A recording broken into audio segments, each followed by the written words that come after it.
At Rachel Torres' wedding reception, I stood up during the toast portion and smiled sweetly at the bride. "Thank you for inviting me to witness your special day," I said, my voice carrying across the stunned silence. "It means so much that you wanted Kevin's wife here to celebrate your marriage to David." The room froze as I continued. "Especially since you've been sleeping with my husband for the past 18 months. But don't worry. I brought a guest who's very interested in meeting both of you." I gestured toward the back of the reception hall, where Detective Michael Thompson stepped forward, badge visible, followed by 2 FBI agents. "Rachel, Kevin, you're both under arrest for money laundering, tax evasion, and fraud conspiracy. Your construction company's financial records make for fascinating reading." The bride's bouquet hit the floor at the exact moment the handcuffs clicked into place. "Before we jump back in, tell us where you're tuning from, and if this story touches you, make sure you're subscribed, because tomorrow I've saved something extra special for you." Now let me take you back to where this all began. Because the path to that wedding reception was 3 years in the making, and it started with something as simple as a dismissed nursing degree. When I married Kevin Mitchell 4 years ago, I thought I was getting a partner who respected my intelligence and career. Kevin owned Mitchell & Associates Construction, a successful commercial building company in Riverside, California, and I was a registered nurse at Riverside Community Hospital with a bachelor's degree in healthcare administration. On paper, we seemed like equals, 2 professionals building a life together in the suburban tranquility of Willowbrook. The reality became clear within months of our wedding. Kevin had a talent for making my accomplishments sound diminutive. When friends asked about my work, he'd wave dismissively and say, "Sarah's a nurse. She takes care of sick people." When I mentioned complex cases or administrative challenges at the hospital, he'd pat my shoulder condescendingly and redirect the conversation to his latest construction project. Real business, he'd call it, as if healthcare administration wasn't also real business involving millions of dollars in budgets, regulatory compliance, and operational efficiency. The condescension was subtle at first. Kevin would explain basic financial concepts to me, as if I'd never balanced a checkbook, despite the fact that I managed a departmental budget of over $2 million annually at the hospital. He'd take phone calls in front of me, discussing construction deals and financial strategies, then hang up and say, "Don't worry about understanding all that business stuff, honey. It's pretty complicated." I'd smile and nod, playing the supportive wife role while quietly noting the inconsistencies in his stories about project costs, client payments, and company profit. My healthcare background had taught me to observe patterns, to notice when numbers didn't add up, to recognize when someone was presenting symptoms that didn't match their claimed condition. These skills proved unexpectedly valuable when applied to my husband's business dealing. Kevin assumed that because I worked in healthcare rather than corporate finance, I couldn't possibly understand the complexities of his construction empire. This assumption became his critical mistake. The first red flag appeared during our 2nd year of marriage, when Kevin casually mentioned writing off a luxury vacation to Hawaii as a business expense. "Client entertainment," he explained, when I raised an eyebrow. "Rachel set it up. She's brilliant at finding these tax advantages." Rachel Torres had joined Kevin's company as business development manager about 6 months after our wedding. And Kevin spoke about her with an enthusiasm that made me uncomfortable. She was young, ambitious, and according to Kevin, possessed an almost supernatural ability to identify profitable opportunities and creative accounting solutions. Rachel's name began appearing in Kevin's conversations with increasing frequency. She was always the one suggesting new financial strategies, always the one discovering innovative ways to maximize profits and minimize tax obligations. When I asked to meet this remarkable employee who seemed to be revolutionizing his business, Kevin deflected. "She's really busy with client development," he'd say. "Besides, you probably wouldn't find the business discussions very interesting." The dismissal stung, but it also planted a seed of suspicion that would grow over the following month. My nursing training had taught me that the most dangerous symptoms are often the ones patients try to hide or dismiss as unimportant. Kevin's increasing secrecy about his business operations, combined with his growing financial confidence, suggested something worth investigating. He began leaving financial documents on his home office desk, taking calls at all hours without explanation, and making vague references to new revenue streams that were transforming the company's profitability. The turning point came on a Tuesday evening in March, when Kevin received a call during dinner. He stepped into his office, but his voice carried through the thin walls of our home. "Rachel, we need to move the Peterson project money through the shell company first," he said, his tone businesslike and matter-of-fact. "The client doesn't need to know about the markup we're adding for cash management." He paused, listening to her response. What they don't know about our profit margins won't hurt them. Just make sure the invoicing looks legitimate for the tax records." I continued eating my salad, processing what I'd just heard. In healthcare administration, I'd been trained to recognize billing irregularities, fraudulent claims, and documentation that didn't match actual services provided. What Kevin had just described sounded remarkably similar to the fraudulent billing schemes that occasionally surfaced in medical investigations. The casual way he discussed manipulating client invoices and hiding profit margins suggested this wasn't a one-time occurrence, but a systematic practice. Over the following weeks, I began paying closer attention to Kevin's business conversations. My position at the hospital required me to work rotating shifts, which meant I was often home during unconventional hours when Kevin assumed I was at work. These opportunities allowed me to overhear numerous conversations that revealed the scope of what appeared to be a sophisticated financial manipulation scheme. Kevin and Rachel had developed a system of inflating construction costs, billing clients for materials and labor that exceeded actual expenses, then funneling the excess profits through a network of subsidiary companies that existed primarily on paper. They were also claiming tax deductions for business expenses that were clearly personal, including restaurant meals, entertainment, and travel that had nothing to do with legitimate business operation. The construction industry's cash-heavy nature made these manipulations easier to conceal from casual oversight. What particularly concerned me was Kevin's growing arrogance about these activities. He seemed to believe that his success in hiding these schemes made him untouchable. During one conversation I overheard, he laughed about how easy it was to fool both clients and tax authorities. "Nobody questions construction costs," he told Rachel. "We could charge them for gold-plated screws and they'd never know the difference." His confidence was dangerous, suggesting that he felt no need for caution or discretion. My healthcare administration background included training in compliance, audit procedures, and financial documentation requirements. Medical facilities face constant scrutiny from regulatory agencies, insurance companies, and government oversight bodies, so I understood how financial irregularities were detected and prosecuted. Kevin's construction business was operating under far less scrutiny than a hospital, but the same principles of financial accountability apply. His casual attitude toward documentation and record-keeping suggested vulnerabilities that could be exploited by someone who understood regulatory investigation procedures. The personal betrayal that transformed my growing concern into active investigation came on a sunny Saturday in June. Kevin had told me he was meeting with potential investors for a new commercial project, but when I drove past his office to drop off lunch as a surprise, I saw his truck parked outside Rachel's apartment complex instead. The building was in Magnolia Heights, an upscale district where a business development manager's salary wouldn't typically allow for residency. The discrepancy was immediately obvious to someone trained to notice inconsistencies in financial situations. I parked across the street and waited, telling myself there could be an innocent explanation for his presence. Kevin emerged from the building 2 hours later, adjusting his shirt and looking around nervously before getting into his truck. Rachel appeared at a third-floor window, watching him leave with an expression that left no doubt about the nature of their meeting. The intimate way she touched the glass as his truck disappeared around the corner told me everything I needed to know about their relationship. The betrayal cut deeper than I'd expected, but it also clarified my next steps. Kevin wasn't just cheating on our marriage, he was apparently cheating on his taxes,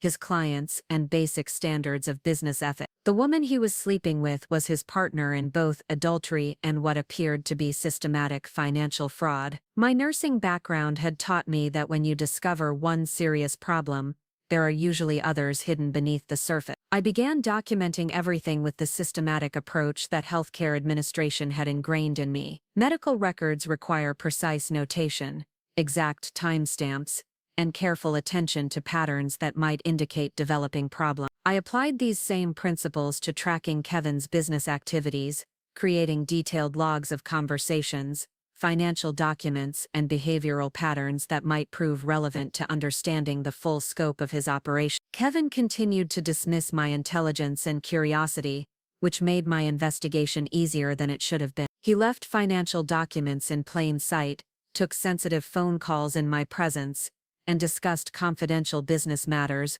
without considering that his simple nurse wife might understand the implications of what she was hearing. His arrogance became my greatest asset in gathering evidence that would eventually destroy everything he'd built. The investigation revealed layers of financial manipulation that impressed me with their sophistication even as they horrified me with their scope. Kevin and Rachel had created a network of shell companies, fictitious vendors, and inflated contracts that generated substantial unreported income, while simultaneously providing fraudulent tax deductions. They were essentially running two sets of books, one for tax purposes that showed minimal profits and maximum deductible expenses, and another that tracked their actual income from overcharging clients and claiming inflated costs. Rachel's role extended far beyond business development. She was managing the financial manipulation schemes, coordinating with Kevin to ensure that their fraudulent activities appeared legitimate to outside scrutiny. Her apartment in Magnolia Heights was apparently funded by profits from their illegal activities,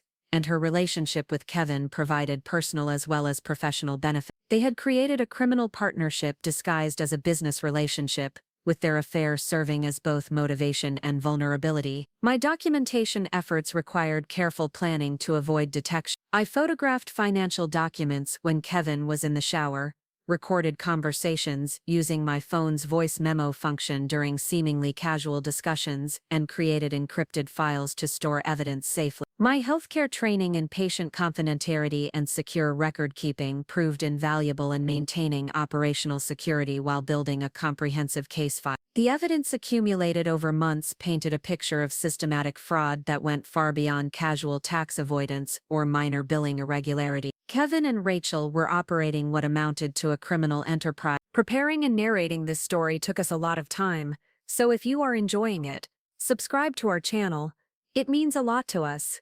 Now back to the story. That defrauded clients, cheated tax authorities, and violated numerous federal and state laws governing business operations. The amounts involved were substantial enough to constitute serious felonies rather than minor infractions. My position at the hospital provided an unexpected advantage in understanding how to report financial crimes effectively. Healthcare facilities regularly interact with federal investigators, compliance auditors, and law enforcement agencies investigating fraud cases. I understood the types of evidence that investigators found most valuable, the documentation standards required for successful prosecutions, and the proper channels for reporting suspected criminal activity. The personal cost of maintaining this investigation while preserving my marriage facade was substantial.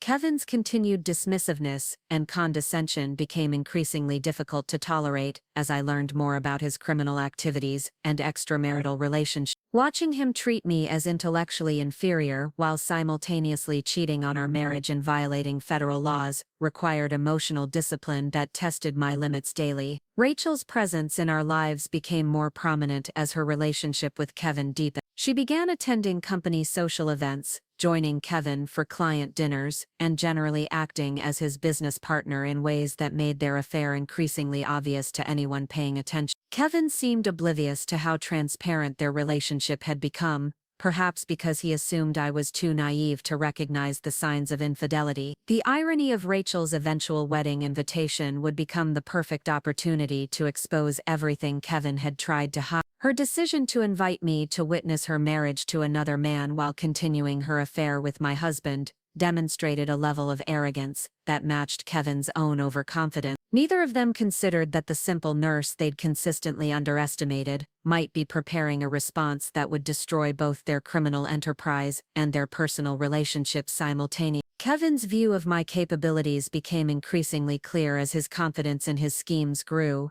He would arrive home from work each evening, loosening his tie with the satisfied air of someone who believed he was operating far above his wife's intellectual capacity. "Another successful day in the real world," he'd announce, kissing my forehead with the patronizing affection reserved for children and pets. When I asked about his projects or expressed interest in his business challenges, he'd smile indulgently and redirect the conversation to what he considered more appropriate topics for my limited understanding. "You should focus on your nursing career, honey," Kevin would say whenever I showed curiosity about construction industry trends or business development strategies. "Healthcare is where your talents belong. Leave the complicated financial stuff to people who understand numbers." The irony was staggering, considering that my role at Riverside Community Hospital required me to analyze complex budget reports, negotiate vendor contracts, and ensure compliance with intricate federal regulations governing medical billing and documentation. Healthcare administration involved financial complexity that rivaled any construction business, but Kevin had convinced himself that nursing was simply about taking temperatures and offering comfort to patients. Rachel reinforced this dynamic whenever their paths crossed with mine during company social events or the rare occasions when she visited our home for business discussions. She would speak to me with the careful articulation people use when addressing someone they assume lacks sophistication. "Oh,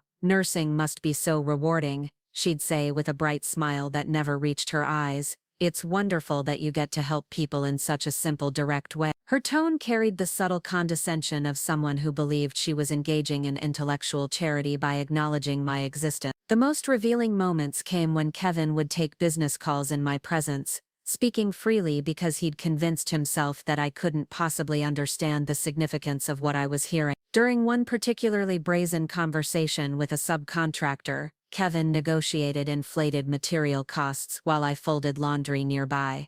"Just bill us for the premium grade concrete," he instructed, "but you can use the standard mix. The client won't know the difference, and we'll split the markup." He ended the call and glanced at me with casual confidence, secure in his belief that construction terminology and cost manipulation were beyond my comprehension. Kevin's assumption about my intellectual limitations extended to technology and financial software. When his laptop experienced technical difficulties, he'd call expensive IT consultants, rather than asking for help from his wife, who'd successfully managed hospital computer systems and medical database software. "You're great with people," he'd explain when I offered assistance, "but this requires technical expertise." The dismissal was particularly galling because healthcare technology involved complex integration of patient records, billing systems, and regulatory compliance databases that made construction project management software look elementary by comparison. Rachel and Kevin's conversations became increasingly careless as they grew more comfortable with my apparent obliviousness to their activities. They would discuss client overcharges, tax avoidance strategies, and profit manipulation schemes, while I prepared meals or cleaned the house around them. Their assumption that domestic activities indicated mental absence allowed me to gather information that would have been impossible to obtain if they'd credited me with basic intelligence or curiosity. The depth of Kevin's misconceptions about my capabilities became clear when he began explaining simple concepts with exaggerated patience, as if addressing someone with cognitive limitation. When our mortgage statement arrived each month, he'd wave it dismissively and say, "Don't worry about understanding all these numbers, sweetheart. Home loans are complicated, but I've got everything under control." The fact that I'd successfully managed my own student loans, car payments, and personal financial planning before our marriage seemed to have vanished from his memory,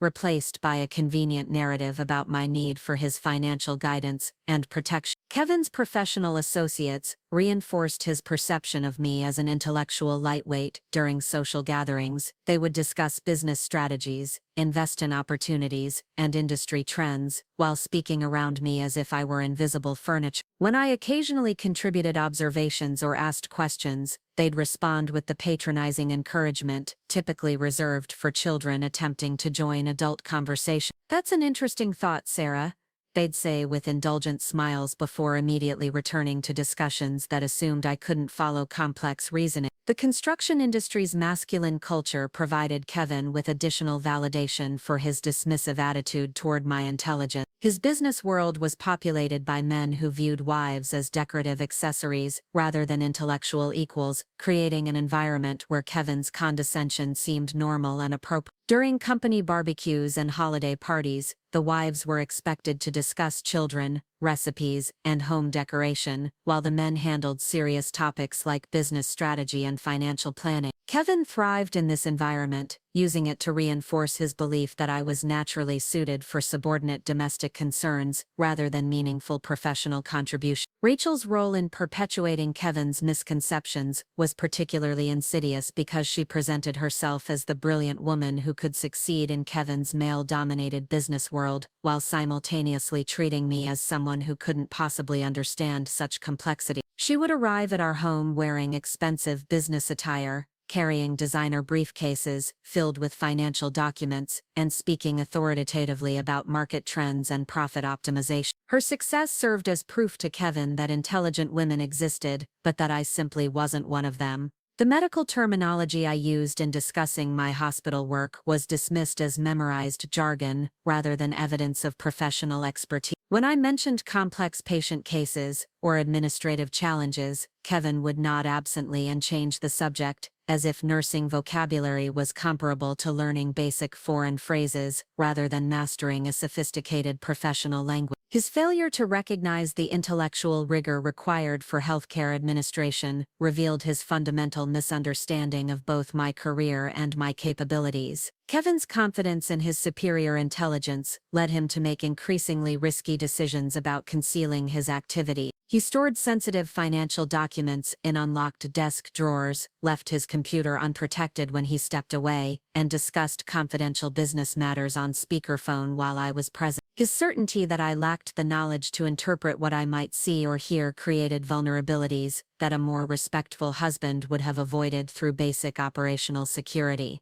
The psychological impact of constant intellectual dismissal was cumulative and profound. Kevin's persistent message that I was incapable of understanding complex matters began to create moments of self-doubt, despite my professional accomplishments and educational achievement. The gaslighting was subtle but effective, designed to make me question my own perceptions and defer to his supposedly superior judgment. This emotional manipulation made his eventual betrayal more devastating, but also more motivating, when I finally recognized the full scope of his deception. Kevin's assumptions about my ignorance extended beyond business matters to include basic observation skills. He seemed to believe that I was incapable of noticing inconsistencies in his schedule, unexplained expenses, or changes in his behavior pattern. When he began staying late at work more frequently, taking weekend business trips, and receiving phone calls that required privacy, he offered casual explanations that assumed I wouldn't question or investigate further. His confidence in my naivety was both insulting and strategically useful as I began my own investigation. The relationship dynamic Kevin had established required constant performance from both of us. He needed to maintain his role as the sophisticated businessman, while ensuring that I remained in my assigned position as the simple, supportive wife. This performance became exhausting for both of us, though Kevin seemed unaware of the effort required to sustain his fictional version of our marriage. His investment in portraying me as intellectually inferior eventually became a trap that prevented him from recognizing the evidence of my growing awareness and strategic planning. The pattern of dismissal and condescension that characterized Kevin's treatment of me intensified gradually over our 3 years of marriage, evolving from occasional patronizing comments to systematic undermining of my professional identity and intellectual worth. What began as mild irritation at Kevin's assumptions about my capabilities developed into profound frustration as his disrespect became more brazen and public. Kevin's habit of interrupting me during conversations became a reliable pattern that revealed his fundamental lack of respect for my thoughts and opinions. Whether I was discussing complex patient cases from the hospital, sharing insights about healthcare policy changes, or offering observations about current events, Kevin would cut me off mid-sentence to redirect the conversation toward topics he considered more worthy of attention.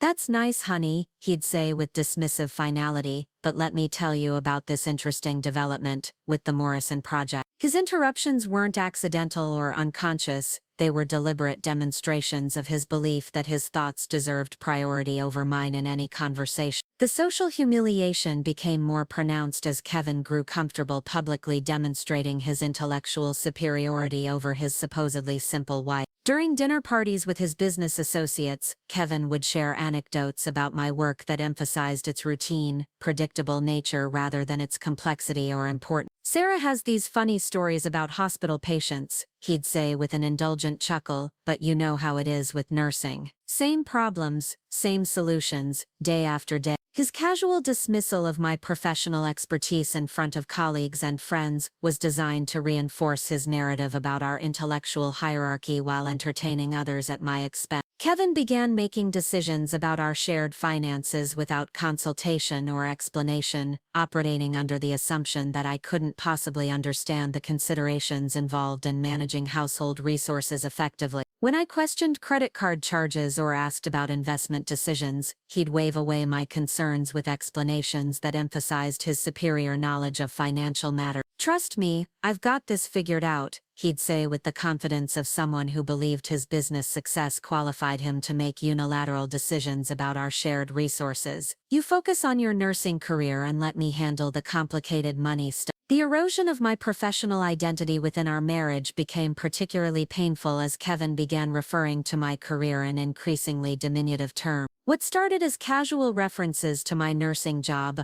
evolved into more dismissive characterizations of my work as a little healthcare hobby or something to keep you busy during the day. When friends or family asked about my career development or professional achievements, Kevin would answer for me with explanations that minimized both the complexity of my responsibilities and the significance of my contributions to healthcare administration. Kevin's treatment of my opinions about household decisions followed the same pattern of gradual erosion, moving from consultation to notification to complete exclusion from decision-making process. Initially, he would ask for my input about major purchases or home improvements, though he rarely incorporated my suggestions into final decisions. Over time, these consultations became perfunctory gestures designed to maintain the appearance of collaboration while ensuring that his preferences prevailed. Eventually, Kevin stopped seeking my input entirely, making substantial decisions about our shared living space and presenting them as accomplished facts rather than collaborative choices. The intellectual isolation Kevin created within our marriage extended to social situations where he would position himself as my interpreter and spokesperson, responding to questions directed at me and offering explanations for my thoughts and opinions as if I were incapable of coherent self-expression. When acquaintances asked about my perspectives on healthcare policy or hospital management issues, Kevin would interject with his own interpretations of what I really meant or what they should understand about my limited grasp of complex issues. This behavior was particularly humiliating because it occurred in professional contexts where my expertise should have been respected and valued. Kevin's assumptions about my technical incompetence expanded beyond business software to include basic home technology, automotive maintenance, and financial planning tools. He would hire expensive professionals to handle tasks that I was fully capable of managing independently, explaining these decisions as necessary precautions against my potential mistakes or misunderstandings. When our home computer required troubleshooting, Kevin called technical support rather than allowing me to apply the same problem-solving skills I used daily to manage hospital information systems. His refusal to acknowledge my technical competence created unnecessary expenses while reinforcing his narrative about my intellectual limitations.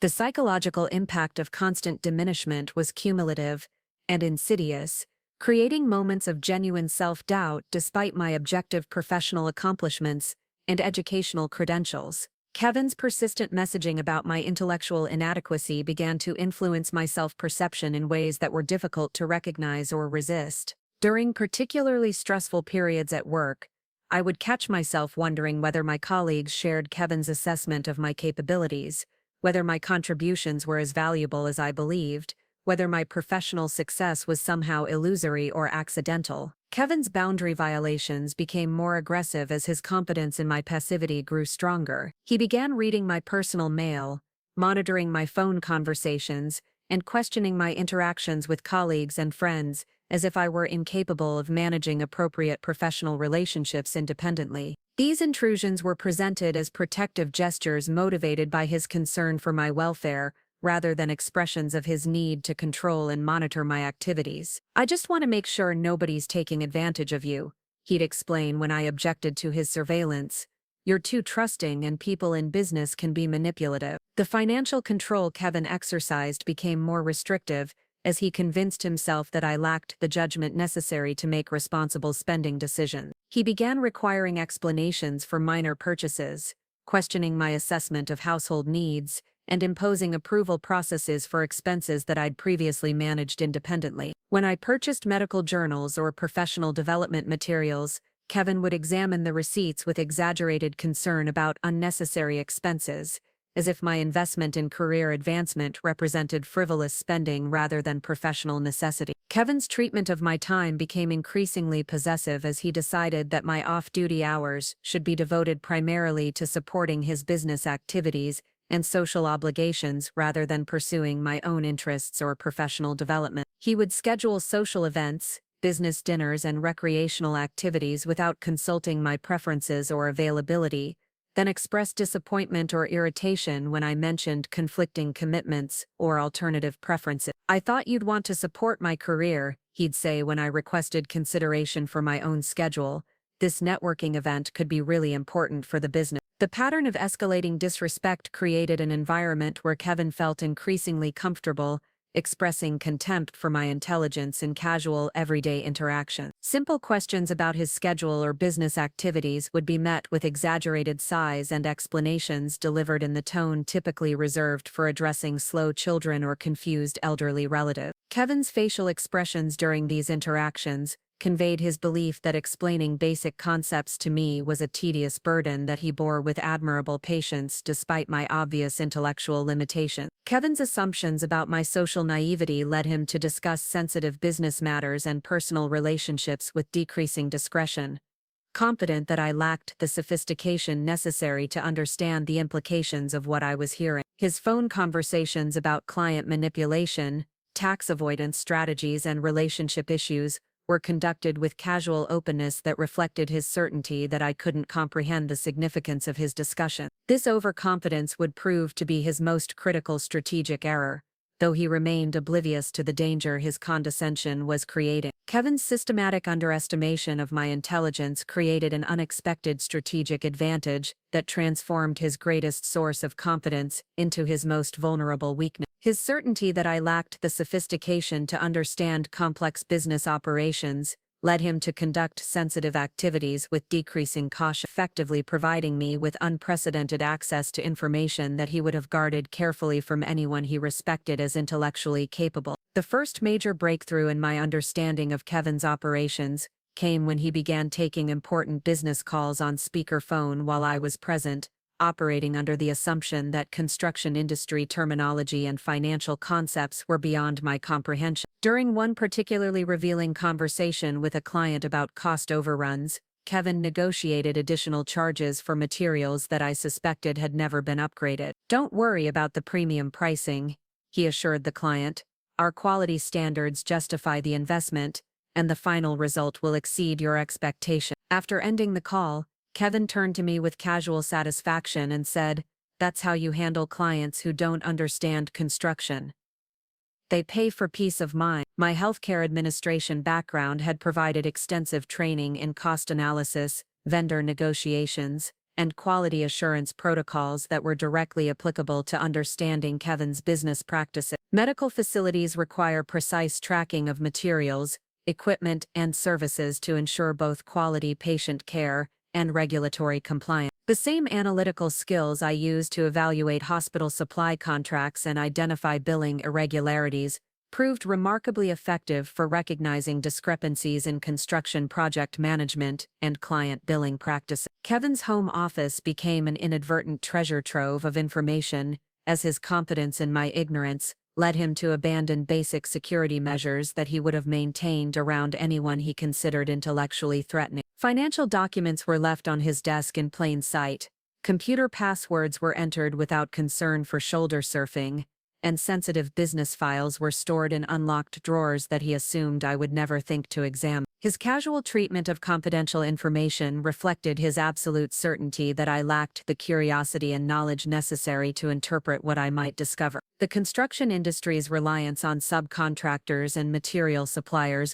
created multiple opportunities for financial manipulation that Kevin discussed openly in my presence, confident that I couldn't understand the implications of his strategy. He would negotiate with suppliers for bulk pricing on materials, then bill clients for individual purchase rates while pocketing the difference. These conversations revealed a systematic approach to inflating project costs that went far beyond occasional overcharges or minor billing irregularity. Kevin's relationship with Rachel provided another source of inadvertent information disclosure, as their personal intimacy led them to discuss business matters with decreasing discretion. They would review financial strategies, client manipulation techniques, and profit optimization schemes during phone conversations that Kevin conducted from our kitchen or living room, apparently confident that his wife's presence posed no security risk to their operation. These discussions revealed the sophisticated nature of their partnership and the extent of Rachel's involvement in both business fraud and personal betrayal. My nursing background had taught me to recognize patterns in behavior,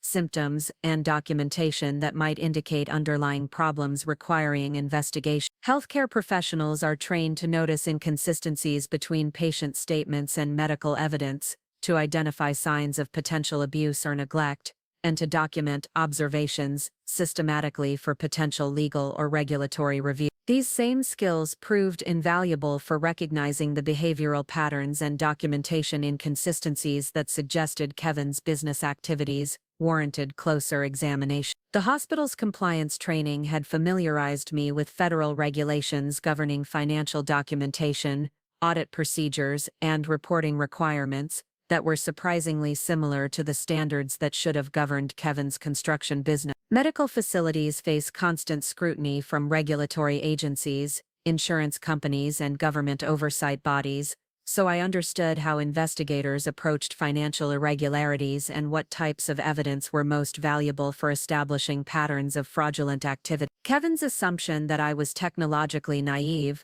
led him to conduct sensitive online activities without basic cybersecurity precautions, leaving digital trails that would have been obvious to anyone with elementary training in information security. He used easily guessable passwords, failed to log out of financial accounts when stepping away from his computer, and stored sensitive documents in unencrypted folders with obvious file names. His casual approach to digital security reflected his confidence that I lacked both the technical knowledge and the inclination to access his electronic record. The timing of Kevin's most sensitive business activities often coincided with my shift schedule at the hospital, creating opportunities for observation and documentation that wouldn't have existed if he'd been more aware of my actual whereabouts and availability. Kevin operated under assumptions about my work schedule that were frequently inaccurate, leaving him vulnerable to surveillance during periods when he believed I was safely occupied with hospital responsibility. My rotating shift work actually provided irregular schedules that allowed for unexpected observations of his activity. Rachel's frequent visits to our home for business meetings provided additional opportunities to observe their personal and professional relationship dynamics while maintaining my cover as an oblivious spouse. Their comfort level around me allowed them to reveal aspects of their partnership that they would have concealed from anyone they perceived as potentially threatening to their operation. The intimate nature of their relationship made them careless about maintaining appropriate boundaries between personal affection and business discussion. Kevin's habit of explaining his business successes to me, in simplified terms, inadvertently provided detailed descriptions of activities that I recognized as potentially fraudulent, based on my healthcare compliance training. He would boast about clever strategies for maximizing profits, creative approaches to tax optimization, and innovative methods for managing client relationships that revealed systematic patterns of financial manipulation. His pride in these accomplishments led him to describe them with specificity that would later prove invaluable for documentation purposes. The construction industry's cash-intensive nature provided Kevin with opportunities for financial manipulation that he discussed openly, confident that I couldn't understand the implications of his strategy. He would explain how cash payments allowed for flexible record-keeping, how subcontractor relationships could be structured to minimize tax obligations, and how material costs could be optimized through creative vendor arrangements. These explanations were delivered with the patronizing tone of someone educating a curious but limited student, rather than someone protecting sensitive information from potential opposition. My position at the hospital provided access to professionals with expertise in financial investigation, legal compliance, and regulatory enforcement, who could offer guidance about recognizing and reporting suspected criminal activity. Healthcare environments include individuals with backgrounds in auditing, law enforcement, and regulatory compliance, who were willing to provide informal education about investigative procedures and documentation standards. These conversations were conducted under the guise of general interest in compliance procedures,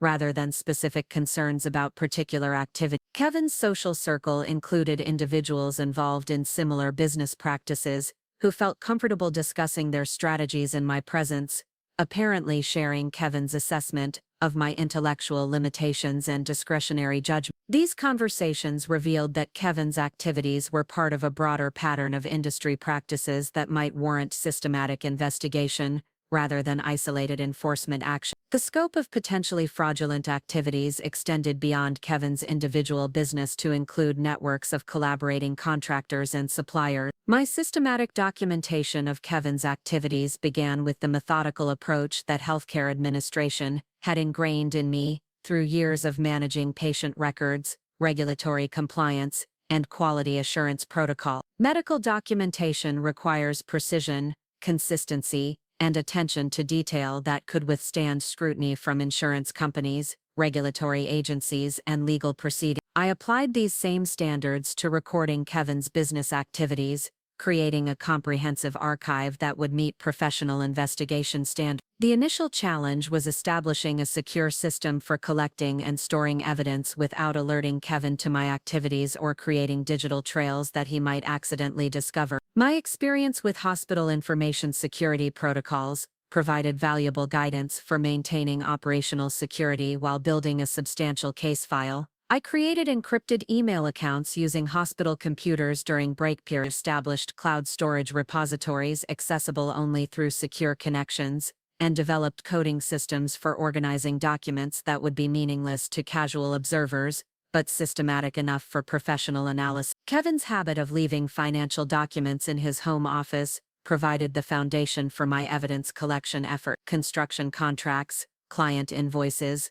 supplier agreements, and tax records were routinely scattered across his desk or filed in unlocked cabinets that he assumed I would never examine. My nursing training had taught me to photograph medical charts and documentation quickly and efficiently without disrupting workflow or alerting patients to the process. These same skills proved invaluable for capturing images of Kevin's financial documents during brief periods when he was occupied elsewhere in the house. The hospital's digital camera equipment, available for documenting patient conditions and treatment procedures, could be borrowed for personal use during off-duty periods, without raising suspicions among colleagues. These high-resolution cameras were designed to capture detailed medical images that would be useful for diagnostic and legal purposes, making them ideal for photographing financial documents with the clarity necessary for subsequent analysis. I developed techniques for efficiently photographing multiple pages of complex documents during the limited time windows when Kevin was away from his office. My shift schedule at the hospital created irregular availability that Kevin consistently misunderstood,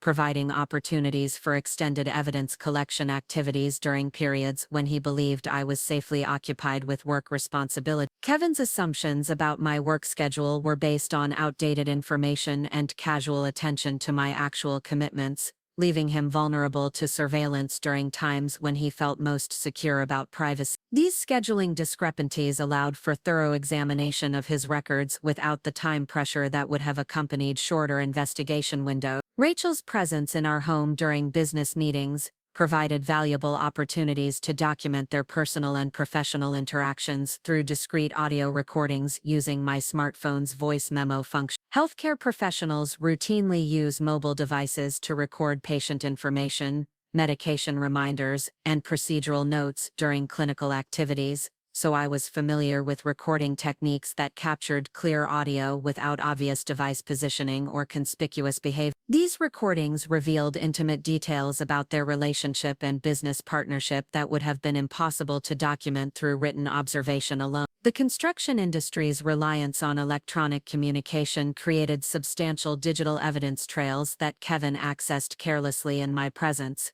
confident that I lacked the technical knowledge to understand the significance of his email correspondence and online activity. My hospital work required proficiency with multiple computer systems, database management, and electronic communication protocols that were directly applicable to understanding Kevin's digital business activity. I developed methods for capturing screenshots and copying electronic files during brief moments when Kevin stepped away from his computer without logging out of sensitive accounts. Kevin's phone conversations provided another rich source of evidence, as his comfort level around me led him to discuss sensitive matters on speakerphone or in nearby locations where I could overhear detailed discussions about client manipulation, tax avoidance strategy, and profit optimization schemes. My nursing background had trained me to listen carefully to patient descriptions of symptoms, medication effects, and treatment responses while simultaneously performing other tasks, developing audio processing skills that allowed me to capture and remember complex verbal information while appearing to focus on unrelated activity. The documentation system I developed included detailed timestamping, location tracking, and contextual notation that would allow investigators to understand not only what Kevin had done but when and where specific activities occurred. Healthcare records require precise temporal documentation to establish treatment timelines, medication schedules, and procedural sequences, so I understood the importance of accurate chronological information for building coherent cases that could withstand legal scrutiny. Each piece of evidence was cataloged with sufficient detail to establish clear connections between related activities and demonstrate systematic patterns of behavior. My access to medical transcription software through hospital computers provided tools for converting audio recordings into searchable text documents that could be analyzed for keywords, themes, and recurring patterns. Healthcare transcription requires accuracy and attention to detail that ensured my conversation records would be reliable sources of information about Kevin's statements and commitment. These transcriptions were stored in encrypted files using medical terminology coding that would appear meaningless to casual observers, but provided systematic organization for investigative purposes. The evidence collection process required careful attention to maintaining my cover as an oblivious spouse while gathering information that revealed increasingly sophisticated criminal activity. My nursing experience with patient confidentiality and discreet observation techniques proved invaluable for conducting investigation activities without alerting Kevin to changes in my behavior or attention pattern. Healthcare professionals must often gather sensitive information about patient conditions and family dynamics without creating awareness that could compromise treatment relationships or personal safety. Kevin's business relationships with subcontractors, suppliers, and clients provided additional sources of evidence, as his confidence in my ignorance led him to conduct sensitive negotiations and coordination meetings in locations where I could observe without detection. Construction sites, business offices, and restaurant meetings were often accessible to me as Kevin's spouse, allowing for direct observation of activities that supplemented the documentation I was gathering through electronic and written sources. These observations provided context and verification for the financial evidence I was collecting through other means. The hospital's continuing education programs included training in legal compliance, regulatory reporting, and documentation standards that proved directly applicable to building cases that would meet law enforcement investigation requirements. Medical professionals receive extensive training in recognizing and reporting suspected abuse, fraud, and criminal activities affecting patients and healthcare institutions. This training provided valuable guidance for understanding what types of evidence were most useful for regulatory and criminal investigations, how to document suspicious activities effectively, and which agencies were appropriate for different types of suspected violations. My evidence collection activities expanded beyond Kevin's direct business activities to include Rachel's involvement in both financial fraud and personal betrayal. Her frequent presence in our home and casual attitude toward secrecy around me provided opportunities to document her role in client manipulation, tax evasion schemes, and profit skimming activity. These observations revealed the extent of their partnership and the systematic nature of their criminal collaboration, information that would prove crucial for understanding the full scope of activities that warranted investigation. The financial complexity of Kevin's schemes required careful analysis to understand the relationships between different revenue streams, expense categories, and reporting mechanisms that he was manipulating for tax advantages and profit enhancement. My healthcare administration background included training in budget analysis, cost accounting, and financial compliance that provided analytical frameworks for understanding how Kevin's activities violated standard business practices and legal requirements. This analysis revealed patterns of systematic fraud that extended beyond occasional billing irregularities to encompass comprehensive criminal enterprises. The moment that transformed my careful documentation from professional curiosity into personal vendetta arrived on a humid Thursday evening in late August when I discovered the wedding invitation tucked inside Kevin's briefcase. I hadn't been searching for anything specific when I noticed the elegant cream envelope with gold embossing that seemed oddly formal for typical business correspondence. My initial assumption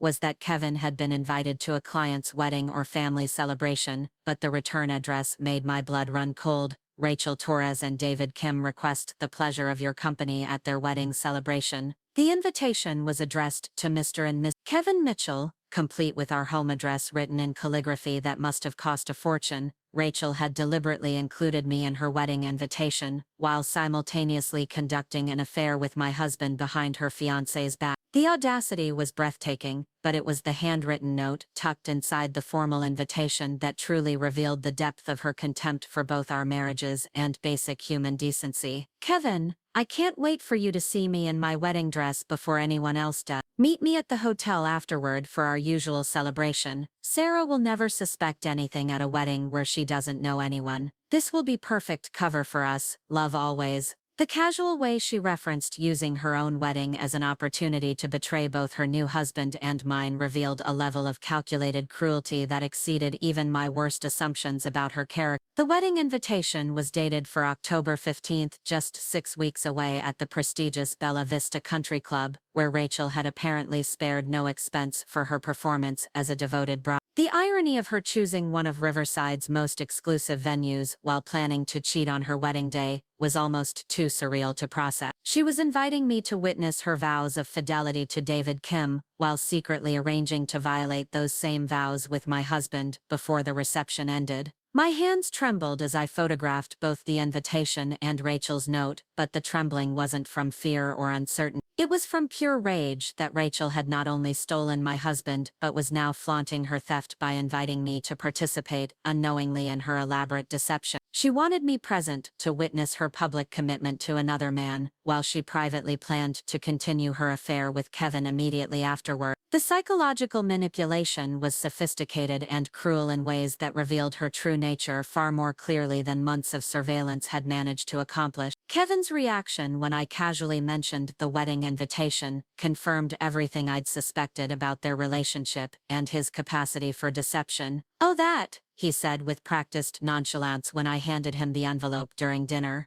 Rachel mentioned she was getting married. I guess she thought it would be nice to invite the whole company. You know how these business relationships work. His ability to lie smoothly while looking directly into my eyes demonstrated skills that made me wonder how many other deceptions I'd failed to detect throughout our marriage. The wedding planning details that Rachel shared during her subsequent visits to our home revealed her intention to use the celebration as an elaborate cover for continuing her affair with Kevin while beginning her marriage to David. She discussed vendor selections, menu choices, and guest arrangements with the excited enthusiasm of a genuine bride, while simultaneously maintaining her sexual relationship with my husband. Her ability to compartmentalize these conflicting realities suggested a psychological sophistication that made her far more dangerous than I'd initially recognized. Kevin's involvement in Rachel's wedding planning went far beyond the professional courtesy that his explanation suggested. He offered opinions about venue selections, recommended vendors from his construction network, and even volunteered to handle logistics coordination that had nothing to do with business relationship maintenance. His investment in her wedding success while planning to betray her new marriage immediately afterward revealed a level of compartmentalized thinking that explained how he'd managed to maintain our marriage facade while conducting a systematic affair. The financial aspects of Rachel's wedding celebration provided additional evidence of the profits she'd been extracting from their fraudulent business activity. The venue costs alone exceeded what her legitimate salary as a business development manager could reasonably support, even with contributions from David's income as a software engineer. Her casual references to upgrading every aspect of the celebration suggested access to substantial unreported income that could only have come from her participation in Kevin's client manipulation and tax evasion scheme. Rachel's treatment of David during the wedding planning process revealed her capacity for emotional manipulation and psychological abuse that extended far beyond simple infidelity. She would complain about his lack of sophistication, criticize his family background, and dismiss his opinions about their wedding arrangements while simultaneously positioning herself as the devoted fiancé who was grateful for his love and support. Her ability to maintain this deceptive persona while planning to betray him on their wedding day demonstrated sociopathic tendencies that made her even more dangerous as Kevin's criminal partner. The guest list for Rachel's wedding included numerous clients and business associates who had been victims of Kevin's overcharging schemes and fraudulent billing practices. She was inviting these same people to celebrate her marriage while continuing to steal from them through systematic financial manipulation. The audacity of using their wedding gifts and well wishes to fund a celebration that was itself a form of theft revealed layers of moral corruption that went far beyond typical business fraud or personal infidelity. Kevin's behavior during the wedding planning period became increasingly erratic as he struggled to balance his roles as devoted husband, secret lover, and criminal business partner. He would receive frequent phone calls from Rachel about wedding details that required privacy, make unexplained trips to handle wedding-related logistics, and demonstrate unusual familiarity with celebration planning that exceeded what business relationship obligations would reasonably require. His investment in her wedding's success while planning to sabotage her marriage revealed psychological contradictions that suggested his own moral confusion and emotional instability. The realization that Rachel intended to consummate her affair with Kevin on her wedding night while her new husband celebrated nearby transformed my documentation project from evidence gathering into active counter-planning. She wasn't simply stealing my husband. She was orchestrating an elaborate psychological assault that involved multiple victims and demonstrated contempt for basic human decency that demanded immediate response. The wedding invitation had revealed her true nature and provided the perfect opportunity for public exposure that would destroy both her marriage and her criminal partnership with Kevin. My nursing background had taught me to recognize emergency situations that required immediate intervention rather than continued observation and documentation. Rachel's wedding plan represented an escalating crisis that would cause substantial harm to multiple innocent people if allowed to proceed without interruption. David Kim deserved to know what kind of person he was marrying before making legal and financial commitments that would be difficult to reverse. Kevin's business associates deserved to understand how their money was being stolen to fund celebrations they were attending as honored guests. The emotional impact of discovering Rachel's wedding plan was more devastating than I'd anticipated, because it revealed the extent to which both she and Kevin viewed me as an object rather than a person worthy of basic respect and consideration. They weren't simply conducting an affair, they were actively humiliating me by forcing my participation in their deception while treating my presence as entertainment for their psychological games. The invitation wasn't a mistake or oversight. It was a deliberate demonstration of their power to manipulate my emotions and control my reality without consequences. Kevin's casual attitude toward attending Rachel's wedding as her lover while bringing me as his unsuspecting wife revealed his complete disconnection from normal emotional responses and moral consideration. He seemed genuinely excited about the celebration, discussing it as an opportunity to network with potential clients and enjoy an elegant social event rather than recognizing it as a venue for multiple betrayals and psychological abuse. His ability to anticipate pleasure rather than guilt from the experience suggested personality disorders that made him far more dangerous than typical unfaithful spouses. The wedding planning timeline created urgency for my response strategy because Rachel's marriage to David would complicate any subsequent legal actions and potentially provide her with additional protection from prosecution for her business crime. Married couples enjoy certain legal privileges that could make it more difficult to investigate their financial activities or compel testimony about criminal behavior. If I allowed the wedding to proceed, Rachel might gain legal advantages that would interfere with justice for her fraud victims and enable continued criminal activity. Rachel's confidence in her ability to manipulate multiple relationships simultaneously suggested that Kevin wasn't her only victim or her first experience with systematic deception and financial theft. Her sophisticated understanding of legal protections, business fraud techniques, and psychological manipulation indicated experience that probably extended beyond their current partnership. She might be using Kevin's business as one component of a broader criminal enterprise that included other victims and additional revenue streams that hadn't yet been discovered. The discovery of Rachel's wedding plan also revealed Kevin's willingness to participate in psychological abuse that went far beyond typical infidelity or business fraud. He was actively collaborating in a scheme designed to cause emotional trauma to multiple innocent people for his own gratification and profit. His enthusiasm for attending her wedding while planning to betray it demonstrated sadistic tendencies that made him dangerous to anyone who trusted him with important relationships or financial responsibilities. My decision to respond actively rather than continuing passive documentation, motivated by recognition that Rachel's wedding represented a point of no return for multiple victims who deserved protection from the psychological and financial harm that would result from allowing her deception to continue. The wedding invitation had transformed my investigation from personal relationship management into emergency intervention that required immediate action to prevent substantial harm to innocent people who had no awareness of the dangers they were facing. The evidence I'd collected over months of careful documentation would provide the foundation for exposing Rachel and Kevin's criminal activities at the moment when their psychological guard was lowest and their public exposure would be most complete. The wedding celebration would bring together all their victims, business associates, and family members in one location where truth could be revealed with maximum impact and minimum opportunity for damage control or evidence destruction. Rachel had inadvertently provided the perfect venue for her own destruction by inviting me to witness her ultimate act of betrayal. My college roommate Jessica Chen had become one of California's most respected divorce attorneys, specializing in complex financial fraud cases, making her the perfect ally for transforming my evidence collection into legal action that would destroy both Kevin's criminal enterprise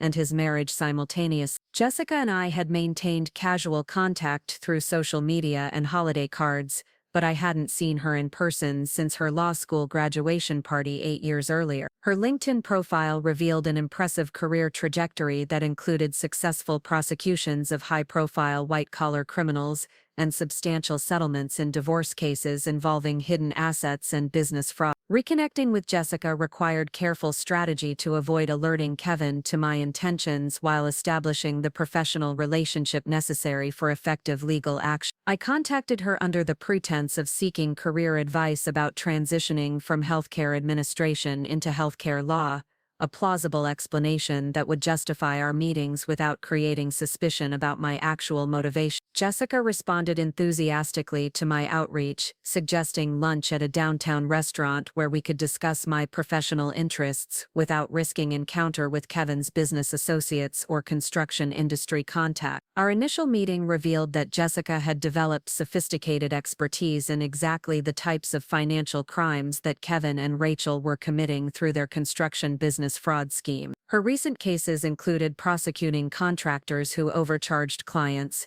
business partners who manipulated tax records, and married couples who concealed assets through shell companies and fraudulent business entities. Her familiarity with construction industry fraud patterns made her immediately valuable for understanding the legal implications of the evidence I'd been collecting systematically over previous months. Jessica's response to my carefully worded questions about hypothetical fraud scenarios confirmed that Kevin's activities constituted serious federal crimes that could result in substantial prison sentences and financial penalty. Her analysis of construction billing fraud, tax evasion schemes, and asset concealment techniques provided legal context for activities that I'd recognized as suspicious but hadn't fully understood from criminal law perspective. Her expertise transformed my documentation from personal relationship evidence into criminal case foundations that could support both divorce proceedings and federal prosecution. The legal strategy that Jessica developed required coordination with forensic accountants,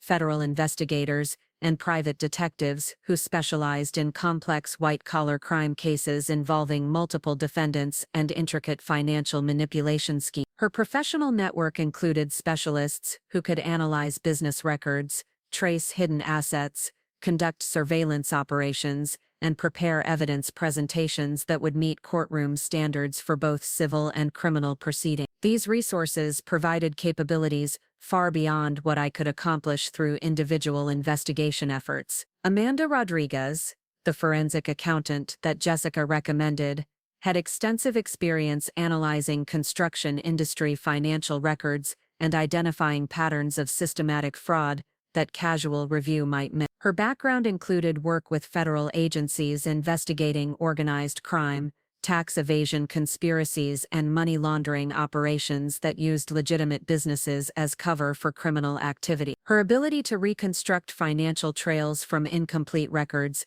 and identify hidden relationships between businesses and individuals would prove crucial for understanding the full scope of Kevin and Rachel's criminal partnership. The private investigation firm that Jessica retained specialized in corporate fraud cases and extramarital affair documentation, providing surveillance capabilities that complemented my evidence collection while maintaining professional standards that would ensure legal admissibility of any information they gathered. Their investigators included former law enforcement officers with experience in financial crimes, organized crime investigations, and undercover operations that required sophisticated technical capabilities and operational security measures. Detective Michael Thompson from the Riverside County Financial Crimes Unit became an unofficial consultant for our investigation after Jessica established contact through her professional relationships with local law enforcement agencies. His experience with construction industry fraud provided valuable insights into prosecution strategies,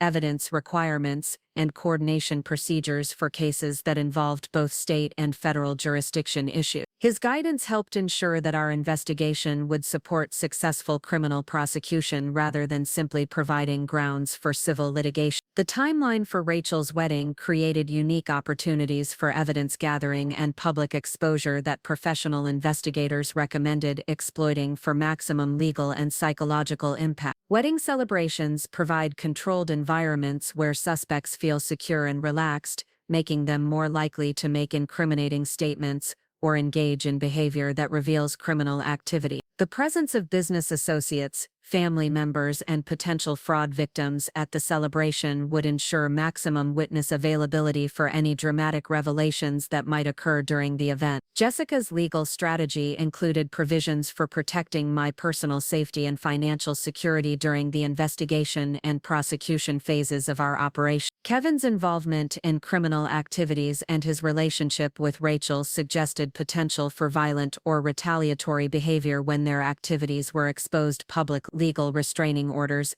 asset protection measures, and coordination with law enforcement agencies would provide safeguards against threats or intimidation tactics that Kevin might employ to prevent prosecution or minimize legal consequences. Rodriguez revealed financial irregularities far more extensive than my initial investigation had uncovered, including evidence of systematic money laundering, tax evasion schemes involving multiple business entities, and client fraud that extended back several years before Rachel's employment with Kevin's company. Her professional analysis provided quantitative foundations for criminal charges that could result in substantial prison sentences and financial penalties that would destroy Kevin's business and personal wealth permanently. The private investigators' surveillance operations confirmed that Kevin and Rachel's relationship included regular meetings at expensive hotels, restaurants, and vacation destinations that were being funded through fraudulent business expenses claimed as tax deduction. Their documentation included photographs, video recordings, and financial transaction records that established clear patterns of adultery, business fraud, and tax evasion that would support both criminal prosecution and divorce proceedings with significant financial advantages for my settlement negotiation. Detective Thompson's review of our evidence collection confirmed that Kevin and Rachel's activities constituted federal crimes under RICO statutes, tax fraud regulation, and mail fraud provisions that could result in coordinated prosecution by multiple agencies with substantial resources and legal authority. His assessment indicated that successful prosecution would likely result in asset forfeiture, business closure, and prison sentences that would effectively end both Kevin's career and his relationship with Rachel permanently. The legal preparation process required extensive documentation review, witness interview preparation, and coordination with multiple agencies that would be involved in prosecution efforts. Jessica's team worked systematically through months of evidence to organize materials for maximum impact and legal effectiveness. Their professional approach ensured that our investigation would meet all procedural requirements and evidentiary standards necessary for successful prosecution while protecting my interest during divorce proceedings. The strategic planning for Rachel's wedding revelation required careful coordination of legal, investigative, and personal safety considerations to ensure maximum impact while minimizing risks to my security and legal position. Jessica's experience with high-profile fraud cases provided valuable guidance for managing media attention, protecting witness safety, and coordinating with law enforcement agencies to ensure that our revelations would support rather than compromise ongoing criminal investigation. My role in the final phase of the investigation required maintaining my cover as Kevin's unsuspecting wife while coordinating with professional investigators and legal experts to ensure that Rachel's wedding would become the venue for exposing their criminal activities to maximum public scrutiny. The complexity of managing multiple professional relationships while maintaining operational security required discipline and emotional control that tested my limits, but remained essential for ensuring successful outcomes. The evidence package that Jessica and her team assembled included financial records, surveillance documentation, audio recordings, and expert analysis that provided comprehensive proof of Kevin and Rachel's criminal activities, suitable for both civil and criminal legal proceedings. Their professional presentation of complex evidence would ensure that prosecutors, judges, and juries could understand the scope and significance of the crimes we were exposing through our investigation efforts.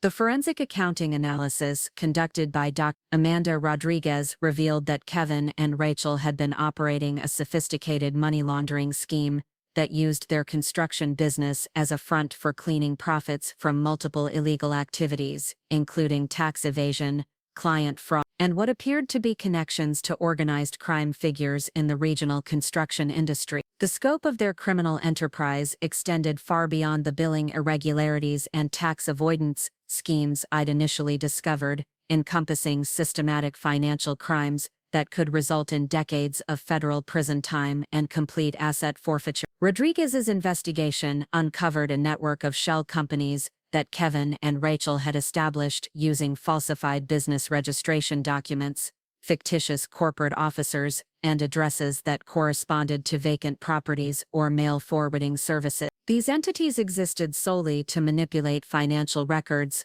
hide profits from taxation, and create the appearance of legitimate business transactions for activities that were actually criminal in nature. The sophistication of their money laundering operation suggested professional guidance from individuals with extensive experience in financial crimes and legal system evasion. The construction contracts that Kevin had negotiated with major commercial clients included deliberate overbilling schemes that inflated project costs by amounts ranging from 20 to 50% above actual expenses, with the excess profits being funneled through the shell company network to avoid taxation and detection by regulatory authority. These contracts included falsified material specifications, non-existent labor charges, and equipment rental fees for machinery that was never actually used on construction sites. The systematic nature of these billing frauds indicated criminal conspiracy rather than occasional business irregularity. Rachel's role in the money laundering operation included managing relationships with corrupt accountants,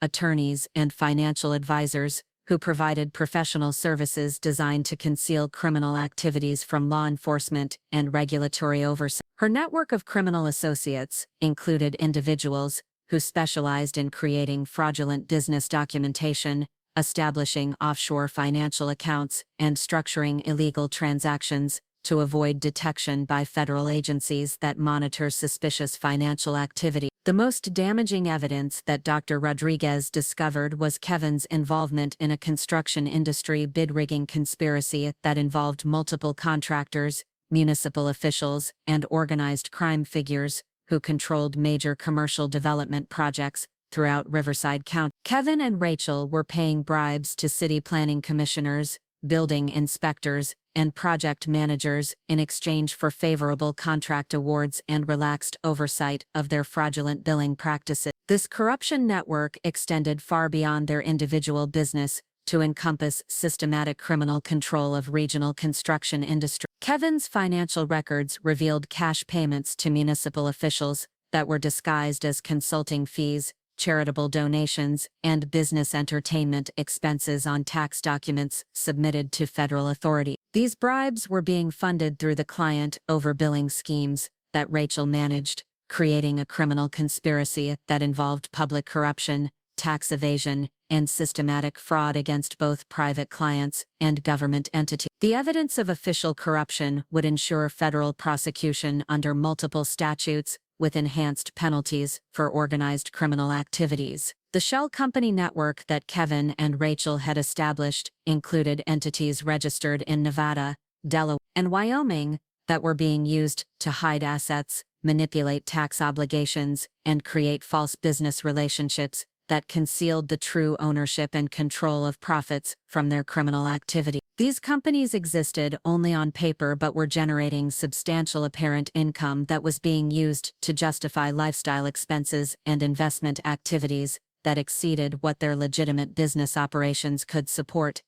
Rodriguez's analysis revealed that Rachel's expensive apartment in Magnolia Heights was being funded through rental payments made by one of Kevin's shell company, effectively allowing him to use fraudulent business profits to maintain his mistress, while claiming the expenses as legitimate business costs on tax returns filed with federal authorities. This arrangement provided clear evidence of both tax fraud and adultery that would be devastating for Kevin's position in divorce proceedings and criminal prosecution efforts. The forensic accounting investigation also uncovered evidence that Kevin and Rachel were planning to establish construction businesses in other states, using the same criminal methods they developed in California, suggesting that their fraud schemes were expanding rather than diminishing over time. Their criminal ambitions included establishing operations in Nevada and Arizona, where construction industry oversight was less stringent, and opportunities for corruption were more readily available. Kevin's business computer systems contained electronic communications with organized crime figures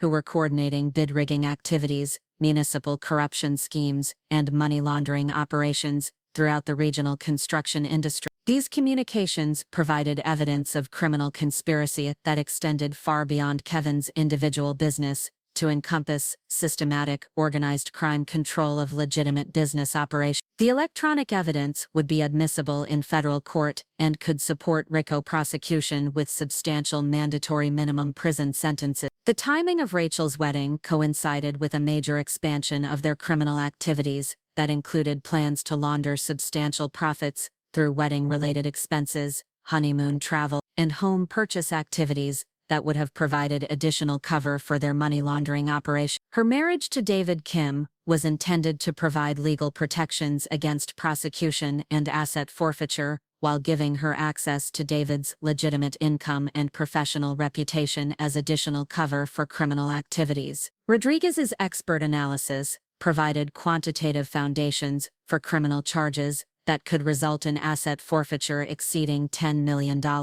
Prison sentences of up to 30 years for each defendant, civil penalties that would ensure complete financial destruction for both Kevin and Rachel. The scope of their criminal activities guaranteed federal prosecution with resources and authority necessary to ensure successful conviction and substantial punishment for their crimes against clients, taxpayers, and government institutions. The evidence of organized crime connections meant that Kevin and Rachel's prosecution would likely be coordinated with ongoing federal investigations into construction industry corruption that could provide additional evidence and witness testimony to support criminal charges. Their cooperation with federal authorities could potentially reduce their sentences, but the evidence against them was sufficient to ensure conviction regardless of their willingness to provide information about other criminal activity. The forensic accounting investigation confirmed that Kevin's legitimate business assets were minimal compared to the profits he'd generated through criminal activities, meaning that asset forfeiture proceedings would likely result in complete financial devastation, including loss of our family home, business equipment, and personal property that had been purchased using fraudulent profits.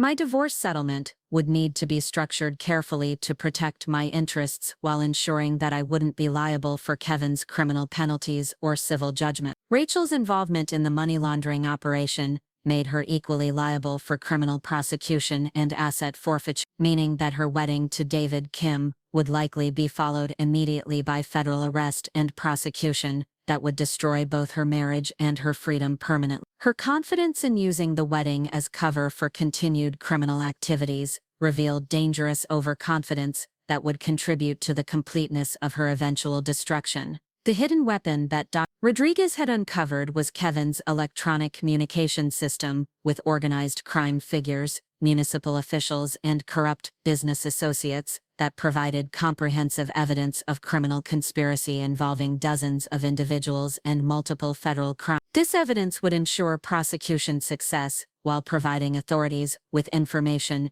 necessary to dismantle the broader criminal network that had been controlling regional construction industry activities for several years. Maintaining my facade as Kevin's devoted and oblivious wife while coordinating a complex federal investigation required emotional discipline and performance skills that tested every limit of my psychological endurance. Each morning I woke up beside a man who was systematically stealing from clients, corrupting public officials, and planning to betray his wedding vows to attend his mistress's marriage ceremony. Yet I had to greet him with affection and maintain conversations about mundane domestic matters as if nothing had changed between us. The breakfast routine became a daily exercise in psychological compartmentalization as Kevin would discuss his construction projects, upcoming meetings, and business challenges, while I mentally cataloged potential evidence and noted inconsistencies in his explanation. When he mentioned client meetings, I would offer supportive encouragement while mentally calculating whether these sessions were legitimate business activities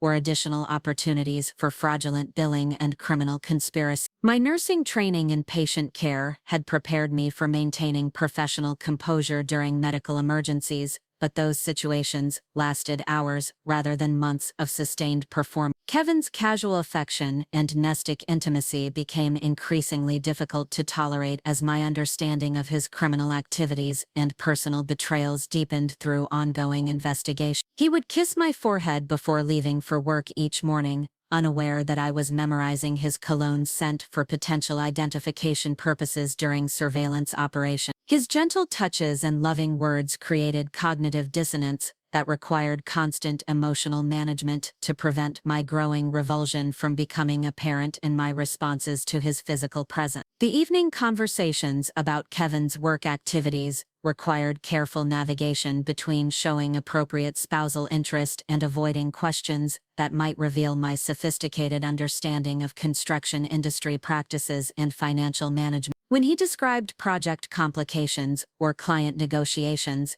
I would respond with sympathetic noises and generic encouragement while mentally noting details that might be relevant for criminal prosecution. My performance had to convey intellectual simplicity without appearing completely disconnected from his professional experience. Rachel's visits to our home for business meetings became elaborate theatrical productions where I had to maintain friendly hospitality toward a woman I knew was systematically destroying multiple lives for personal profit and sexual gratification. I would offer refreshments, engage in casual conversation about weather and local events, and express polite interest in her work activities while internally documenting evidence of criminal conspiracy and adultery. Her comfort level around me allowed for evidence gathering that would have been impossible if she'd suspected my true awareness of her activities. The social events that Kevin's business required us to attend together became opportunities for gathering intelligence about his criminal associates while maintaining my cover as a supportive spouse, who was impressed by her husband's success and social connection. Municipal officials, other contractors, and potential co-conspirators would be present at these gatherings, providing chances to observe their interactions with Kevin and Rachel while appearing to focus on appropriate spousal concerns like menu selections and social pleasantries. Kevin's discussion of wedding plans for Rachel's celebration required me to express enthusiasm and offer assistance while knowing that the event was intended as a venue for multiple betrayals and criminal activity. I had to help select appropriate gifts, discuss outfit choices, and coordinate our attendance schedules while mentally preparing for the dramatic revelations that would destroy the celebration and everyone involved in the criminal conspiracy.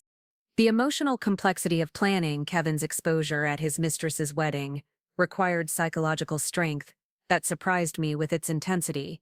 The intimate moments of our marriage became exercises in emotional dissociation, as Kevin would express love and commitment while planning activities that demonstrated complete contempt for our relationship and basic moral standards. His declarations of devotion were accompanied by behavior that revealed his capacity for psychological compartmentalization that exceeded anything I'd previously encountered in personal or professional relationships. Maintaining physical intimacy with someone I knew was capable of such elaborate deception required emotional discipline that left me exhausted and psychologically strained. My shift schedule at the hospital provided necessary respites from the constant performance requirements of maintaining my marriage facade, but it also created additional stress as colleagues began noticing changes in my behavior and emotional state that I couldn't fully explain without compromising the investigation. Healthcare professionals are trained to recognize signs of domestic stress, depression, and psychological trauma, making it difficult to completely conceal the impact of my situation from observant coworkers who cared about my welfare. The coordination meetings with Jessica Chen and her investigative team required elaborate explanations for my absences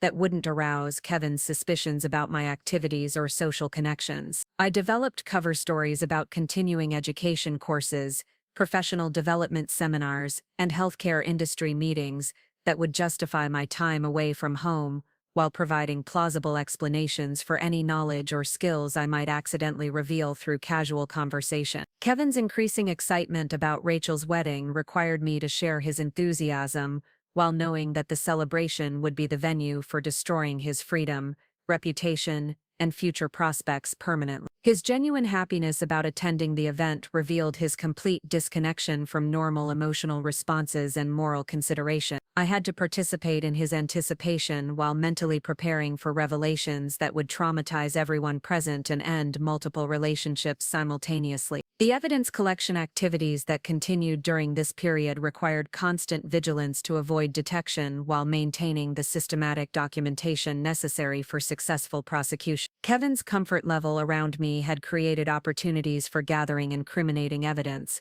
but his criminal associates were more observant and potentially dangerous if they suspected surveillance activity. Balancing evidence gathering with personal safety required operational security measures that added complexity to an already challenging situation. My emotional state during this period fluctuated between rage, determination, sadness, and anticipation, in ways that required careful management to prevent Kevin from noticing significant changes in my personality or behavior pattern. The psychological impact of discovering the extent of his betrayals and criminal activities was substantial, but revealing my awareness prematurely would compromise the investigation and potentially endanger my personal safety. Professional counseling wasn't possible because of confidentiality concerns related to ongoing criminal investigation. The financial planning for my post-divorce life required discreet consultation with financial advisors and legal experts who could provide guidance without alerting Kevin to my preparations for ending our marriage. Asset protection measures,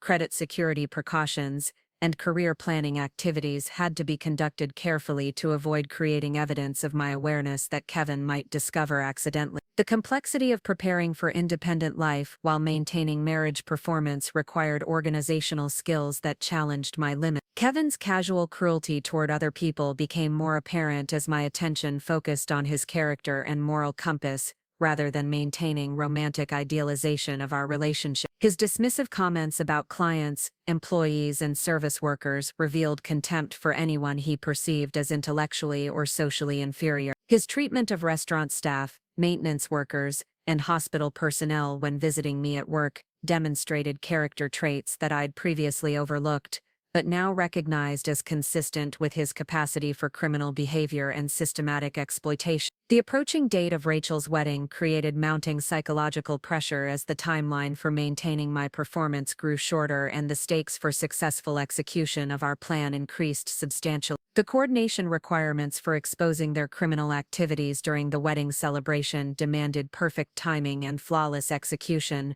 that would reveal multiple betrayals simultaneously, while ensuring maximum legal impact and minimal opportunity for damage control by the defendant. The final month before Rachel's wedding required meticulous coordination between Jessica Chen's legal team, Rodriguez's forensic accounting analysis, Detective Thompson's law enforcement connections, and the private investigators who would be positioned throughout Bella Vista Country Club to document the confrontation and ensure comprehensive evidence collection during the dramatic revelation. Every detail of the wedding reception timeline had to be synchronized with legal requirements, media coordination, and personal safety protocols that would protect all participants while maximizing the impact of exposing Kevin and Rachel's criminal enterprise. Detective Thompson's coordination with federal authorities resulted in arrest warrants being prepared for both Kevin and Rachel on charges of money laundering, tax evasion, mail fraud, conspiracy to commit fraud, and violation of RICO statutes related to their organized crime connection. The timing of these arrests was carefully planned to occur during the wedding reception when maximum witnesses would be present, and both defendants would be in controlled environment where escape would be impossible and resistance would be minimized by social pressure and public scrutiny. The technical preparation for documenting the confrontation included professional video equipment,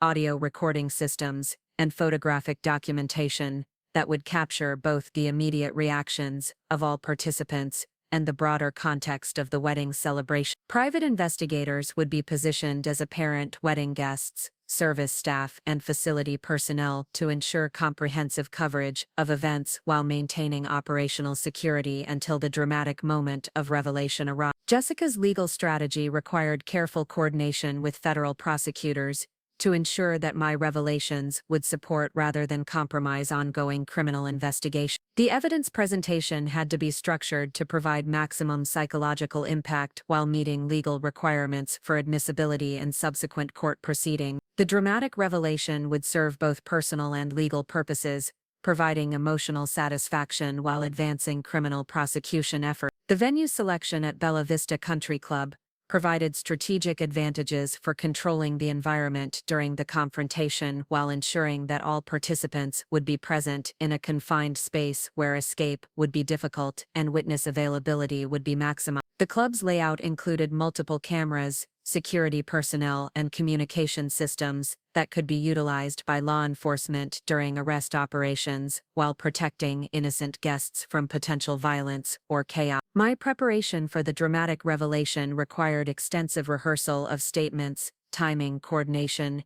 and emotional preparation for confronting both Kevin and Rachel simultaneously in front of family members, business associates, and innocent wedding guests who would be traumatized by discovering the truth about people they trusted and respected. The psychological impact on David Kim and other innocent participants required careful consideration to minimize harm while ensuring that justice was served effectively. The evidence presentation materials were organized into compact, easily accessible formats that could be distributed quickly to key witnesses, media representatives, and law enforcement personnel during the confrontation. Financial documents, photographs, audio recordings, and expert analysis were prepared in multiple copies with clear organization that would allow immediate understanding of complex criminal activities by people with varying levels of financial and legal expertise. The coordination with media representatives required careful timing to ensure that news coverage would accurately report the criminal activities while protecting the investigation from premature disclosure that might allow Kevin and Rachel to destroy evidence or flee jurisdiction. Press releases were prepared in advance with expert quotes, legal analysis, and background information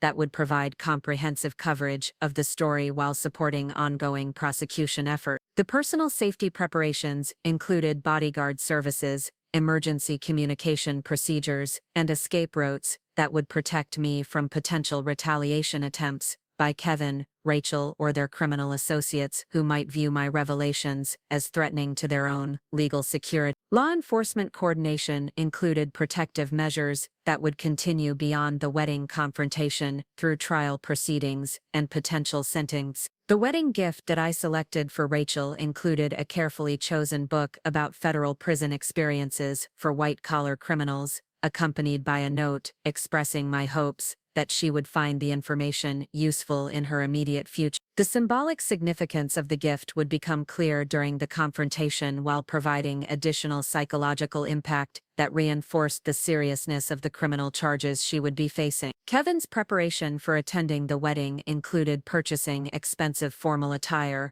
arranging for luxury transportation, and making reservations at romantic restaurants for his planned celebration with Rachel after her marriage ceremony concluded. His investment in creating a perfect evening for betraying multiple relationships simultaneously provided additional evidence of his psychological disorders and moral corruption that would be documented during the confrontation. The timing coordination required precision to ensure that federal agents would arrive at the exact moment when my revelations created maximum psychological impact, while both defendants were surrounded by witnesses who could verify their reactions and prevent escape attempts. The choreography of the confrontation had to account for multiple variables, including wedding reception timing, guest behavior, and facility logistics that could affect the success of arrest operations. The backup plans included alternative scenarios for various contingencies that might disrupt the primary confrontation strategy, including early departure by either defendant, security complications at the venue, or unexpected behavior by wedding guests that might interfere with law enforcement operations. Multiple contingency strategies ensured that the investigation would achieve its objectives, regardless of complications that might arise during execution. The final evidence review conducted by Jessica's team confirmed that the criminal case against Kevin and Rachel was sufficiently strong to guarantee conviction on multiple federal charges while providing foundations for asset forfeiture proceedings that would ensure complete financial destruction for both defendants. The wedding confrontation would serve as the dramatic conclusion to months of careful investigation while providing the public exposure necessary to warn other potential victims about similar fraud schemes. The psychological preparation for ending my marriage and destroying Kevin's life required emotional counseling and support services that would help me manage the trauma of discovering the extent of his betrayals while maintaining the strength necessary to follow through with plans that would change multiple lives permanently. The confrontation would provide closure and justice,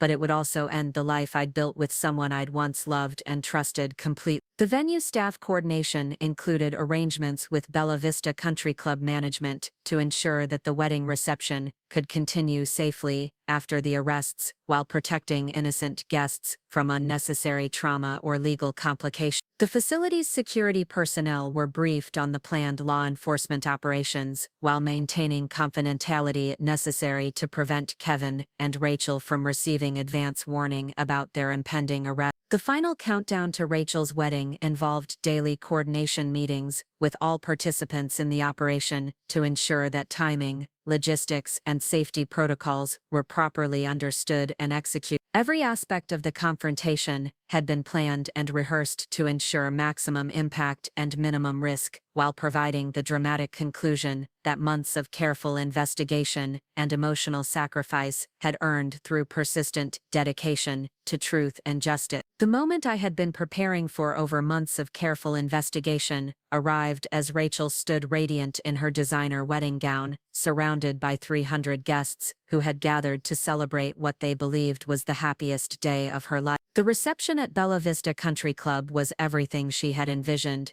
with crystal chandeliers casting romantic light over tables adorned with white roses and gold accents, while a string quartet provided elegant background music for conversations among business associates, family members, and friends who had no idea they were witnessing the final moments before multiple lives would be destroyed permanently. Kevin sat beside me at the table reserved for honored guests, looking handsome in his tailored tuxedo and beaming with the confidence of someone who believed he had successfully orchestrated the perfect cover for continuing his affair while maintaining his marriage facade. His excitement about the celebration was genuine, reflecting his anticipation of spending the evening with Rachel while I remained obliviously nearby, providing social cover for their planned hotel rendezvous that would consummate their relationship on her wedding night. Rachel's radiant happiness as she moved through the reception, greeting guests and accepting congratulations, created a surreal contrast with my knowledge of her true intentions and criminal activity. Her designer gown had cost more than most people's annual salaries, funded by profits stolen from the same clients who were now offering wedding gifts and heartfelt wishes for her future happiness. Her performance as a devoted bride was flawless, revealing acting abilities that explained how she had managed to deceive so many people for such an extended period. David Kim's obvious adoration for his new wife was heartbreaking to observe, knowing that he had no awareness of her systematic betrayals and criminal activities that had been ongoing throughout their entire relationship. His proud introduction of Rachel to business colleagues and family members demonstrated genuine love and respect that made her deception even more morally reprehensible. His investment in their future together included financial commitments and emotional vulnerabilities that would be devastated by the revelations I was about to share. The wedding toast portion of the reception provided the perfect opportunity for my dramatic intervention,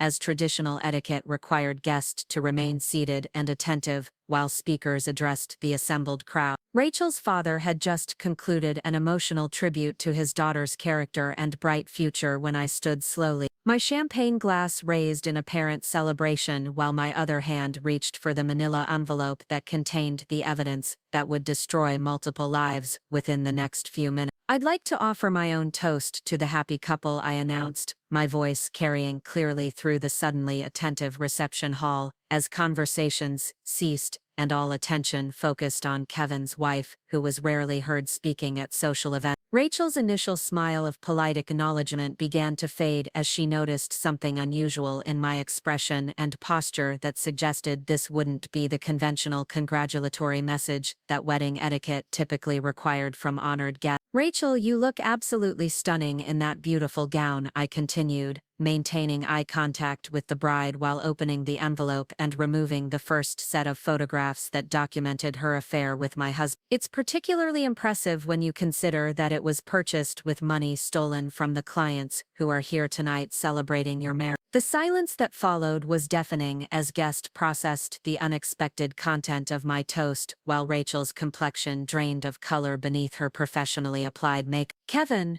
darling," I said, turning to address my husband, whose shocked expression revealed that he was beginning to understand the magnitude of the trap that had been carefully constructed around him over months of systematic investigation. "You look so handsome in that tuxedo that I'm sure Rachel will appreciate seeing you later tonight at the Riverside Marriott, just like you planned in your text messages that are now in the possession of federal authorities." The wedding reception erupted into confused murmurs as guests struggled to comprehend the implications of my statements, while Rachel and Kevin remained frozen in shock, unable to respond effectively to accusations that they had never anticipated facing in such a public forum. David Kim's face contorted through disbelief, confusion, and dawning horror as he began to understand that his wife had been conducting an affair with another married man while planning their wedding celebration. "But that's not the most interesting part of tonight's celebration," I continued, removing additional documents from my envelope while law enforcement officers began entering the reception hall through multiple doors, their presence initially unnoticed by guests who remained focused on the unfolding drama at the head table. "The real surprise is that Rachel and Kevin have been operating a sophisticated money laundering operation that has defrauded clients, evaded federal taxes, and corrupted municipal officials throughout Riverside County,"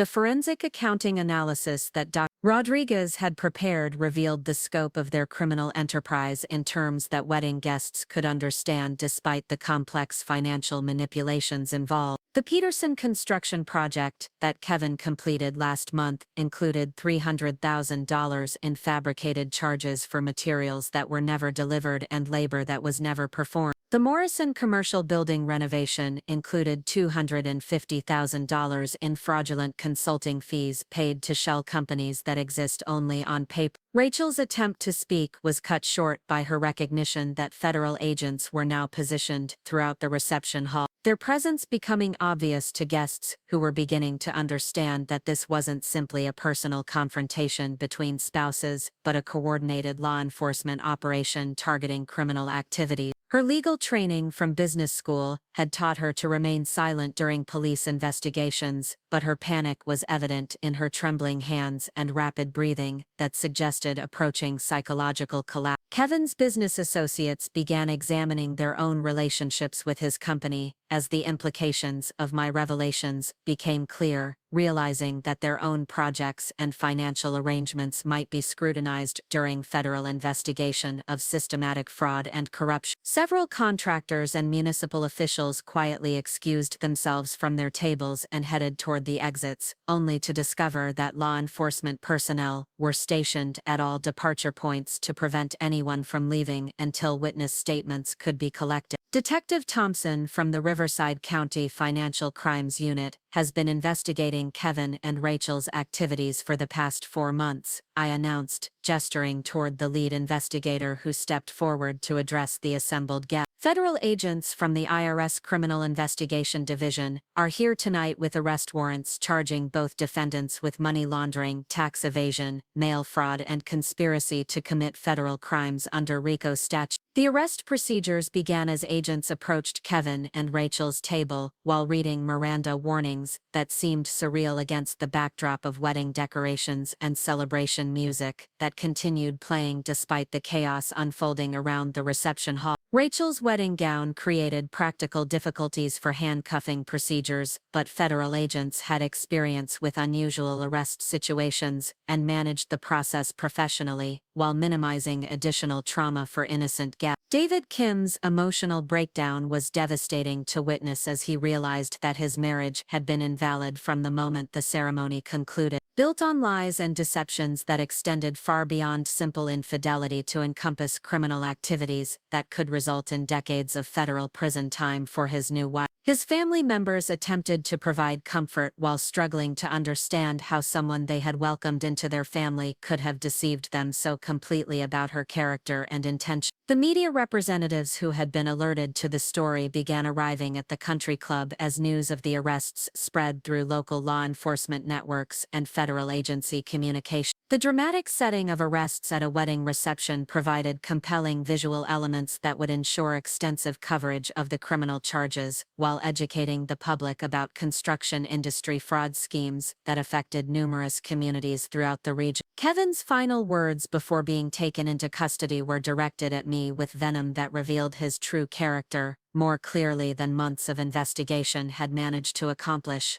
"You have no idea what you've done," he hissed, as federal agents guided him toward the exit. "This will destroy everything we built together." His inability to accept responsibility for his own criminal choices and his focus on blaming me for exposing his activities confirmed that my decision to end our marriage was both necessary and morally justified. Rachel's arrest was complicated by her wedding gown and the psychological trauma of having her criminal activities exposed during what was supposed to be the happiest day of her life. But federal agents managed the process with professional dignity while ensuring that all legal requirements were met for valid arrest procedure. Her sophisticated criminal planning had not included contingencies for public exposure during social events where escape would be impossible and witness availability would be maximum. The wedding guests who remained after the arrests included numerous potential witnesses to Kevin and Rachel's criminal activities, as well as innocent family members and friends who were traumatized by discovering the truth about people they had trusted and respected. Law enforcement personnel conducted preliminary interviews to identify individuals who might have relevant information while providing support services for people who needed assistance processing the shocking revelations they had witnessed. Up next, you've got 2 more standout stories right on your screen.